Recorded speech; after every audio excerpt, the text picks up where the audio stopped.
Welcome to This Week in Tiger Athletics. I'm your host, Haley White, and joining me today is Tatum Bartels, a junior middle hitter from Phillipsburg. Fort Hays went 1-3 to open up the 2019 season this weekend. Tatum tallied 22 kills in the win against South Dakota Mines on Saturday and added 6 blocks. In 4 matches during the weekend, Bartels had 36 kills and 7 total blocks. The Tigers open up at home Friday at the Tiger Classic. FHSU will play Chadron State and Southern Arkansas on Friday, and then battle Western Colorado and Northwestern Oklahoma State on Saturday. Tatum, congrats on the solid finish to the weekend. It had to be nice to get that first victory to start the season. Yeah, thank you. It was very nice. I mean, ending on a win puts a little fire in our belly for our Tiger Classic this coming weekend. The team lost the first 3 matches, but all in close games. Was that something Coach talked about entering the final match of the weekend and how to battle through those losses to get on top? Yeah, after each game we just kind of talked about finishing. We were all very close in some of the matches we were on top, and we just let that team come back and beat us. So we just really were focusing on finishing the game strong and pushing even though we were ahead, because we all wanted to get that win under our belts. And one of the big reasons that you guys were able to capture that win was due to your 22 kills. How amazing of a match was it for you? It was pretty amazing. It was a really fun match. Everybody just had a good game. We had the passes, and our setter was able to run plays, and it just opened up a lot of area for me to swing. So I just put the ball down. So it was pretty awesome. Prior to the match, did Coach tell you to be aggressive at the net, or was it just how it started for you? Earlier that day, we had kind of talked about personal goals for each individual on the team, and mine was to get 2 kills for every 5 balls I get. And so I kind of used that as motivation, but it just kind of worked out that the middle hit was open and they weren't stopping it, so I just kept telling my setter to feed me the ball, and it just kind of went with the game. The 22 kills is your career high for you at Fort Hays. Did you get to a point in the match where you were calling for the ball to get set up to you? Yeah, like every serve-receive ball, they wouldn't really set up with the middle very well, and I could read it. So I was just telling my freshman setter, Haley McCorkle, I was like, just set me the ball. I got it right here. And I had a weaker blocker, so I could use her. And so I just kept running it, and then going to be stopped, so it was pretty fun. And that winning match went into 5 sets. How important was it for you to find a way to dig deep and win? Yeah, I mean, we dropped that first set right off the bat, but we never really felt like we were playing from behind, so that was a key part to the game. So we just felt ahead, and so we just kept pushing and pushing, and we really had to dig deep. I mean, that 5th set, because it's only to 15, so we couldn't get in a hole early, because it's such a quick game that if you build a hole, it's hard to get out of it. So we just had to dig deep and push through and find some fire from the beginning and win that game. And during your career here at Fort Hays, you've started in every match. How have you seen your game change from your freshman year to your junior year? Yeah, definitely mentality-wise has changed a lot. Coming in, it was an adjustment to the pace of the game and everything, but mentality-wise, right now I have to be one of the biggest leaders on the court, and so just the ability to just shake off a mistake and stuff and have positive and encouraging feedback to all my teammates and just be there for them. And when I was a freshman, obviously I looked up to people, but now people are looking up to me, so that's just a little change I have to make and realize that. Talk a little bit about that adjustment going from playing at Phillipsburg to, NCAA D2. Yeah, it was definitely adjustment. The speed of the game is probably the biggest thing that changed, and thankfully I played club in high school, so that kind of helped prepare me to realize the different change of pace. But you just kind of have to take it one day at a time from the beginning and not get frustrated at yourself, because obviously there's a big difference. So I think just understanding that there's an adjustment to be made and just taking it one day at a time, one step at a time, and that you'll get there eventually. And that's just kind of how it worked out for me, and that's how I've made it this far. So. This is the first time in your career at Fort Hays that you have had a consistency in coaching ranks. With Jessica Wood-Atkins in her second season, how has that helped you as an individual player? Yeah, I mean, it's truly important, I think, to have the coaching consistency, and she's made it awesome so far. And it's way easier to kind of know where you're at with that consistency. Otherwise, you're still getting used to their coaching style and everything. So even just 2 years, there's obviously still room to get used to everything, and she's still building a program and everything. But I'm glad that we've had her for 2 years now. How has the team improved since Coach Atkins' first year to her second? Definitely a lot. I mean, when she first came in, it was my freshman year spring, and so the spring was kind of used to getting used to her coaching style and how she wanted things ran. And then we had her for my sophomore year fall season, and so that was also still like a brand new team to her. We had 3 new freshmen that year, and most of the team was returners. But then now this year we only have, I think, 9 returners and 7 freshmen, so we're about even on both sides. And so, but I think we all know where we stand with her, and we understand where she's trying to take us. So it's improved a lot. So numerous players on the team did get a lot of experience in playing last year. How is that going to help you this year? It's helped us tremendously early in the season so far. I mean, getting experience last year helps us in tight games and for our team to push through and to get that win. So experience is a major role so far. What goals have the team set this year? One of our main goals would be to make it to the MIAA tournament. We've missed it the past 2 years, and so I think this year we're just really pushing to get there and to experience that all together as a team and to keep our team chemistry alive the whole season. This weekend, Tiger fans get to watch the team 4 times at home. How excited are you to be playing in front of the home crowd? Oh, in front of the home crowd is just one of the best feelings, I think. And also being from Phillipsburg, I get a lot of fans that can just drive 1 hour, and they like to come to my games, so that's also plays a huge role in just the feeling. But at home playing at home, there's just a big home court advantage, and especially when it gets into a close game and the fans just get into it, it plays a huge role in our momentum. And then after this weekend, MIAA play begins. How tough is the conference looking this year? The conference will definitely be tough again this year. The MIAA is always tough, and Washburn is on top this year with Kearney right below them. And so those 2 teams will definitely be a challenge, but we're always up to the challenge, so I think it will be good. What are some personal goals you have for this season? Personal goals would just be to continue leadership on and off the court and just being the person that they can look to on the court when it comes down to tight situations. And I think blocking is a big goal of mine, just averaging about, I think, 2 blocks per set is pretty good. So trying to get my blocking more up along with my kills. Well, thank you so much for joining me today, and good luck to you for the rest of the season. Thank you. When we return from this break, we will break down the rest of This Week in Tiger Athletics.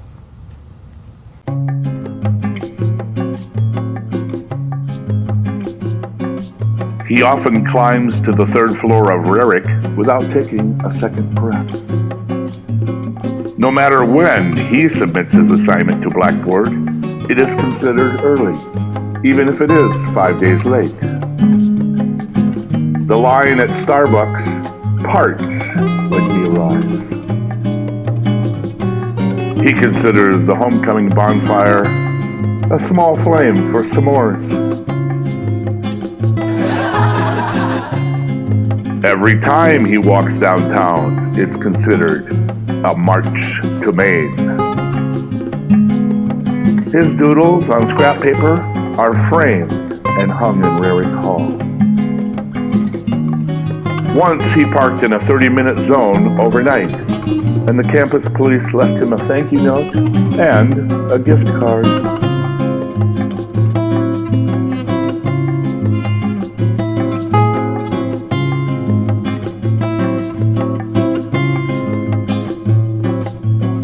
I don't always party, but when I do, I register with SGA. Now party responsibly, my friends.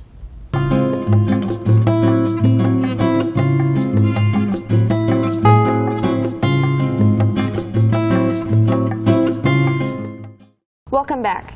Joining me now is FHSU SID Ryan Prickett, and he's going to help me break down the rest of this week in athletics.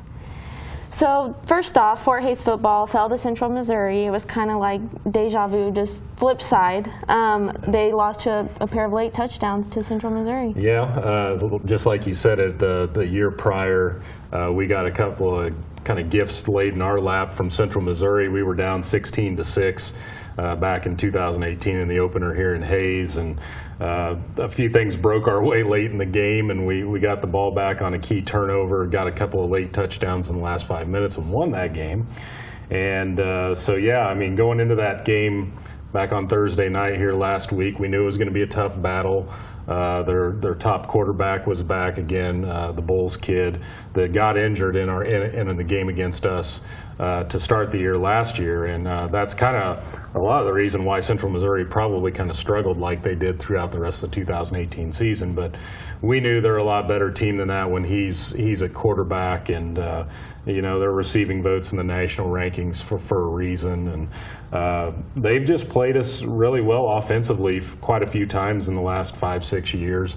Very often have put up over 500 yards against us, and same case again in that game. But it's just frustrating because we had control of that game and basically had the game won, but we just had a big flub on special teams that you just cannot do in that situation that late in the game, and that just kind of turned the tide all in their favor. It gave them the confidence. Play later, they have a long touchdown pass, and all of a sudden you're in the mode of we have to get a few first downs to run out this clock, and we couldn't get the job done. We only got one first down, and then all of a sudden we're giving the ball back to Central Missouri, and with the momentum they had rolling at that point, they took advantage of it and basically won the game of one that definitely we felt like we probably should have won. So it's an unfortunate way to start the year, but you got to know in the MIAA, as we've talked about week in, week out, Coach talks about it all the time, if you do not stay focused and locked in for that entire game, that's the kind of things that can happen in this conference, and we sure got bit by it on Thursday night.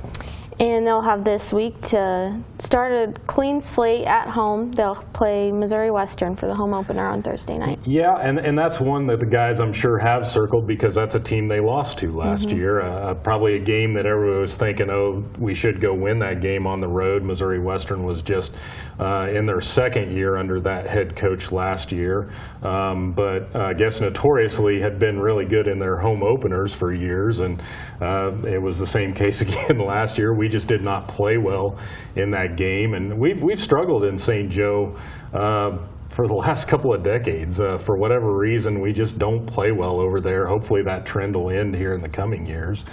But we did beat Missouri Western here back in 2017, you know, pretty handily, 38-10. But you know, those are past years, and now you got to be worried about this year. And now that we have one loss, you know, you can kind of look at this season as, can we kind of repeat what we did last year? You know, we were 1-1 through the first two games last year, so that kind of needs to be our goal right now. We need to win this game, be at that same point we were last year, and then start worrying about getting a win streak put together and still be in the mix for maybe a conference title at the end of the year. Because after seeing the week one results, I don't know if there's anybody that's just really standing out right now as, oh yeah, that's the team that's going to go win it. Because even Northwest Missouri, your perennial favorite that everybody's always like, oh, Northwest Missouri's always got a chance to win the national title.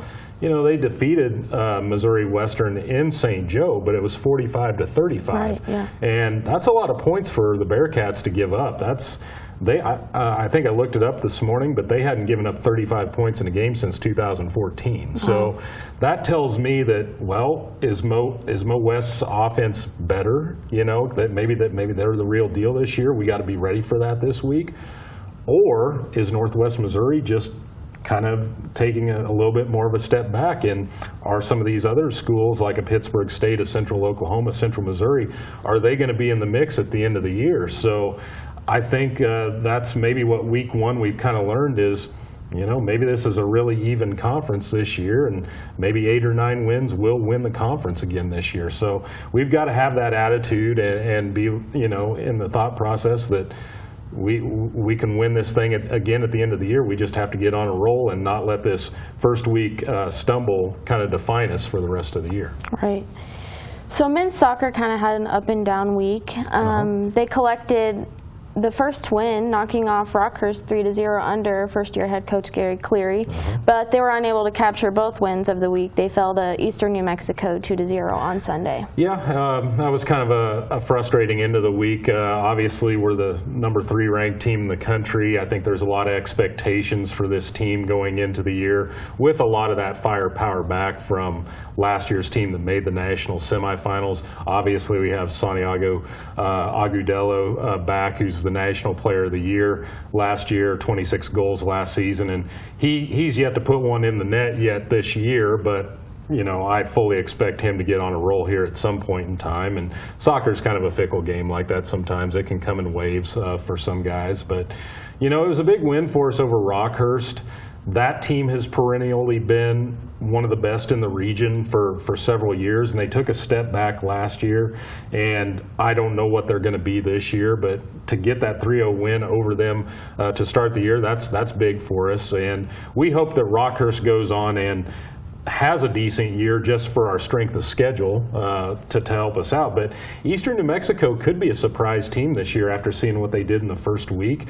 Not only did we lose 2-0 to them, but Colorado Mesa lost 2-0 to them to open the season. And Colorado Mesa's in the top 25 as well. So maybe Eastern New Mexico has brought in a bunch of transfers and they're one of those sleeper teams this year.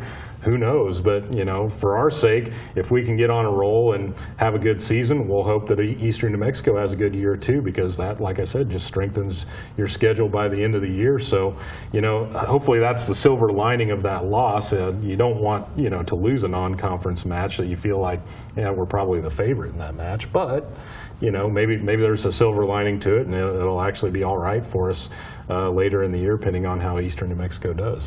And the Tigers will begin week 2 of the 2019 season in a neutral site, playing Maryville University in Kansas City on Thursday. Yeah, it's interesting that we're playing neutral site. It's going to be at Swope Park in Kansas City.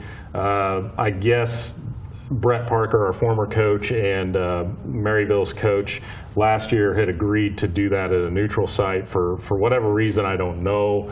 Maybe one didn't want to drive all the way from, you know, because one's in St. Louis and we're all the way out here. It's an 8-hour drive. Maybe they just like, hey, let's cut it in half and help each other out on travel or something like that. But anyway, so yeah, we got that match. They play in a perennially tough conference, so we got to be ready for Maryville to be a handful on Thursday. And then also the guys are going to go out to Colorado on the weekend and play Regis University in Denver. So it's going to be a lot of travel for the guys this week, and hopefully they're up for the challenge and can put this first loss behind them and get on a roll again and get ready for we're going to see a new conference play this year. On the men's side, it's a little different structure. We're part of the Great American Conference now because of all the schools that rearranged themselves. Lindenwood we lost from the MIAA, and you know, Upper Iowa, they went to a different conference as well, and Southwest Baptist moved on over to the GLVC. So we lost 3 teams, and then we had to add Newman and Rogers State into the mix, who are now associate members of the MIAA, and then we joined up forces with the 4 teams down the GAC. So we've kind of got this combined conference of MIAA and GAC, but we're working under the guidance and leadership of the GAC office. They're responsible for men's soccer. MIAA and GAC got together on a couple of sports and said, okay, you're going to govern this sport, and and the MIAA is going to govern this sport. So that we're going to see that in some sports this year, but men's soccer is mainly the one that affects us. So.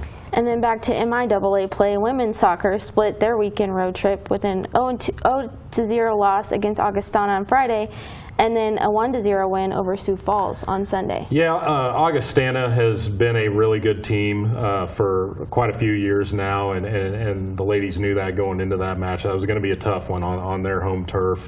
They've been a regional team in past years, and you know, we were hanging in that match, but they got another goal there to cap it late to put that one away. So I think that's a good test for our ladies out of the gate, but it was really key for them to get that 1-0 victory over Sioux Falls a couple of days later. That's a team that I feel like, you know, we probably would be the favorite going into that match, and got our goal that we needed. It was a very defensive battle in that 1-0 win.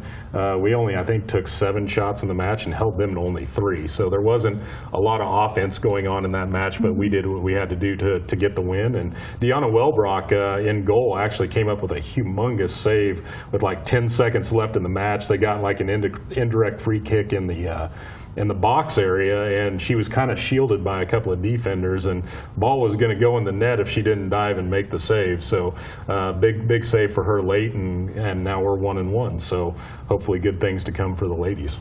And they'll have a break from the road as they face CSU Pueblo at home for their home opener this season. Yeah, it's good for them to be at home this week, get their first home match. I mean, obviously, the men had theirs last week, and so an RMAC opponent coming into town. RMAC's been traditionally pretty good in women's soccer, so we'll see what we're up against there. I think they've started the year 1-1 when I looked at it here this morning, so that'll be a good challenge for our ladies here on their home turf, and hopefully get a win streak kind of rolling here as we go forward.